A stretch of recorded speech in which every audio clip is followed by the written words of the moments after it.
Hello everyone, today I'm going to be replacing the rear shocks in my 2001 Isuzu Rodeo. These shocks are probably original to the vehicle. I have not replaced them in the time that I've owned it. And the vehicle's got about 118,000 miles on it now. I've owned it since it had about 45,000 miles. So these are long overdue for replacement. I'm actually doing this while I have the vehicle jacked up to remove the fuel tank to replace the fuel pump. So that's going to make it a little bit easier because I don't have the fuel tank installed right now. It would go up in this void right there. That might give me some extra clearance. But certainly is not necessary to remove the fuel tank to do your shocks. It just makes it easier to do it while I'm in here. So anyway, let's get started. You can see I've got the rear spare tire removed already. If you have an undermount spare tire like I do, I would suggest removing it just because it gives you a lot more room to work underneath the rear of the vehicle. If your spare is mounted on the rear bump or rear tailgate, then you don't really need to worry about that. But anyway, I've already got the spare removed, and I've got the vehicle up on some ramps here in the back, and I've got some jack stands under it just as an added precaution. Do this however you like. You know, if you use jack stands or ramps, whichever you use, just be very careful. I don't want to give advice on how to do that. I don't want to be responsible for others' safety, but just be very careful however you do this. It's not imperative that you jack the vehicle up, I don't think, but it certainly makes it a lot easier. So anyway, with that said, let's jump right into it. I've already sort of gotten in position here and made sure I could get wrenches where I need to, but you'll see that's the top stud of the shock right there, and it's got a, I believe is a 9/16 nut on the end, and the stud itself is squared off on the very end. You can see it's squared there. So what we need to do is put a crescent wrench or adjustable wrench or something on that stud while you put an opened end, or I've got these open end ratcheting wrenches that'll fit over the end onto, there you go, onto the nut, and we want to turn that to get it off. We also need to hold the end of the stud with an adjustable wrench so it doesn't turn. I don't think I can get both my hands up in there and hold the camera, but you get the picture. So we need to back that 9/16 nut all the way off this stud, which will allow us to drop the shock down through the upper shock mount here once we remove the lower shock bolt. So I'm going to work on getting that top nut off, and then we'll move on to the bottom. So I'll be right back. Okay, you can see I've almost got the top nut all the way off. Now it gets tricky because the nut is right up there by the square end of the stud, and it gets hard to hold the crescent wrench and turn the other wrench on the nut because they're so close together. So what I did was, now that we have some slack up here, you can push this washer up out of the way and pull the shock down a little bit and get some channel locks up in there and hold the stud right there. Hold that rod with the channel lock so that you can turn the wrench freely up top, and that seems to be working fairly well. Can't show you with two hands, I mean without two hands, but that's the idea. It seems to be working. Let me finish getting this off and then we'll move on to this bottom bolt right there. I'll be right back. Alright, we're ready to remove the bottom shock nut now. It appears to be either a 3/4 or 19 millimeter. I've already broken it loose. I sprayed some PB Blaster on it before I got started and just used a breaker bar, and it broke right loose. So I got lucky that it wasn't really rusted on there badly. So I just need to back this off. I believe there's a clip welded to the, let's see if I can see back there, welded to the head of the bolt on the other side. I think it's going to keep the bolt from spinning, so I should just be able to use a socket on this end without worrying about the other end. And I'll back this off, and then we can remove the entire shock and work on putting the new one back in. So I'll be right back. Okay, I've got the lower nut removed. We're going to take this washer off, and I'm going to try to compress the shock. I guess the top clears, and now I can just pull this straight off. There we go. Got it out of the way. So let me go ahead and get my new shock out of the packaging, and we'll get ready to reinstall it. Alright, here's my new shock. You can see it's a KYB. Let's see. Here's the number. KG54338 is the ones that I'm using. So I'm ready to reinstall now. The instructions are a little nondescript, so I'm kind of guessing here, but it comes with 2 washers, of course, different shape. I guess the idea is that this little collar will fit down through the upper shock mount hole and fit into the other grommet, or the other rubber spacer.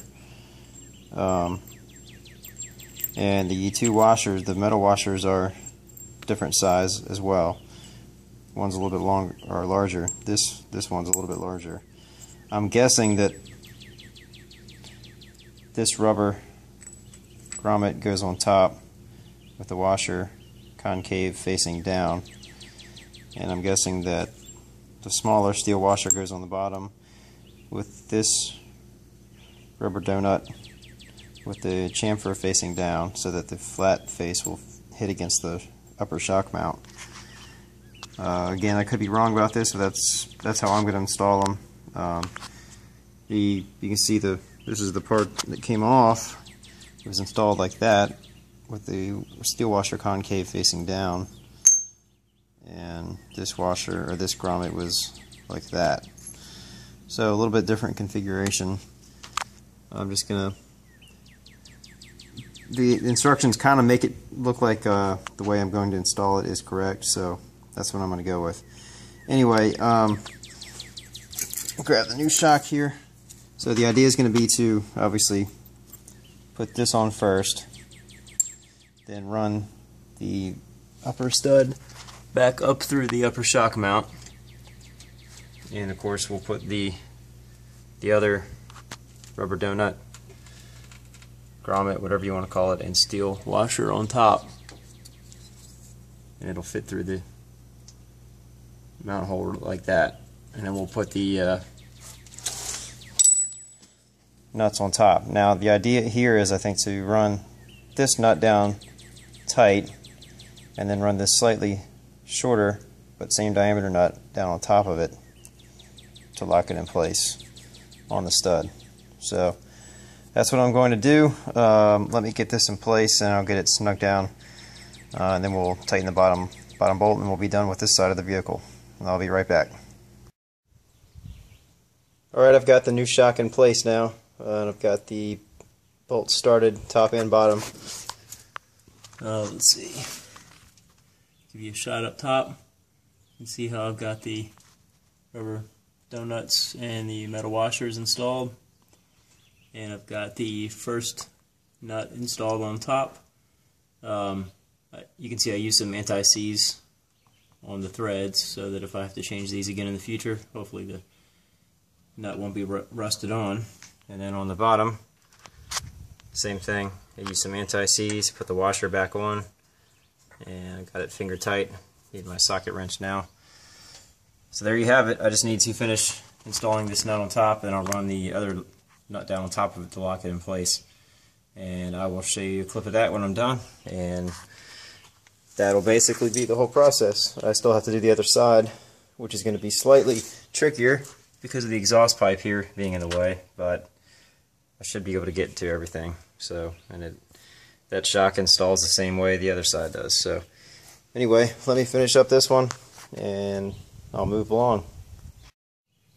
Alright, so I got the lock nut tightened down. So the driver's side is now complete, and I'm going to move on to the passenger side. It'll be the same process. Like I said before, it's going to be a little bit more tricky because I've got the exhaust in the way here, but it's the same process, so I won't show that. But anyway, it's definitely a job that anybody can do in their driveway or in their garage with just a few basic hand tools. So I don't know what a shop would charge, probably $150, $200 maybe to install these. But really the trickiest part is getting the top bolts undone. Once you do that, you're home free. So I hope this video will be helpful for you. Hopefully you can do this project on your own and save a couple bucks and learn something in the process. So good luck to you, and thanks for watching. Okay, before I end the video, I actually wanted to show a couple of quick tips that I found helpful getting in the passenger side rear shock. I was able to get it out pretty much the same way I did the driver's side. It was just a lot more tedious because the exhaust pipe's in the way here. And there was really no good place to lie down to get a clear line of sight. So the hardest part was getting the adjustable wrench on the top of the stud on the old shock. It just took some patience and a lot of knuckle busting. And then once I got the nut loosened enough that I could push the old washer up out of the way, I ended up using some vice grips, shoved them in here on the old shock, locked them on, and then the handle of the vice grips would kind of push against the exhaust pipe so I didn't have to hold them while I turned the nut off the top. So you can try it that way. It worked pretty well for me, but the trick is getting the nut loosened enough to create a gap in here that you can get vice grips in there on the stud. So it just takes some patience. It's not difficult, it's just tedious and time consuming. It took me probably 20 minutes or so to get that nut off. Then the next challenge was getting the new shock on. Of course it comes with a strap, let's see, like this, around the shock absorber to keep it compressed. The problem with that is you can't get the washer and rubber grommet on before you stick it up through the upper shock mount without cutting this off. And of course, as soon as you cut this off, the shock expands to its full extended length, and then it won't fit into the vehicle. So I ended up having to take a ratchet strap like this and tie it around the shock end to end. I just looped it around. Sorry, I didn't show you this while I was doing it. I wasn't sure if it was going to work or not, but it seemed to work well. So I tied this around the shock, stood the shock vertical, and just pushed down with one hand while I tightened the ratchet strap with the other until I got it short enough that I could slip it up, kind of get it in position, and then I put the bottom mount on first, and you just have to have the shock compressed enough that the top stud will swing up under the shock mount, and then you can release the ratchet strap and it'll go up. Just guide the upper bolt or stud through the hole in the upper shock mount. So anyway, that's the idea. It took me some head scratching to figure out how to do that, but that method seemed to work well, so I thought I'd offer that in case you're taking this on yourself. I'm sure there's probably a better way to do it, but that's the method that I use. So just thought I'd show that really quick before I end the video. So anyhow, good luck with this project if you do it yourself. I hope this video will be helpful to you, and thanks a lot for watching.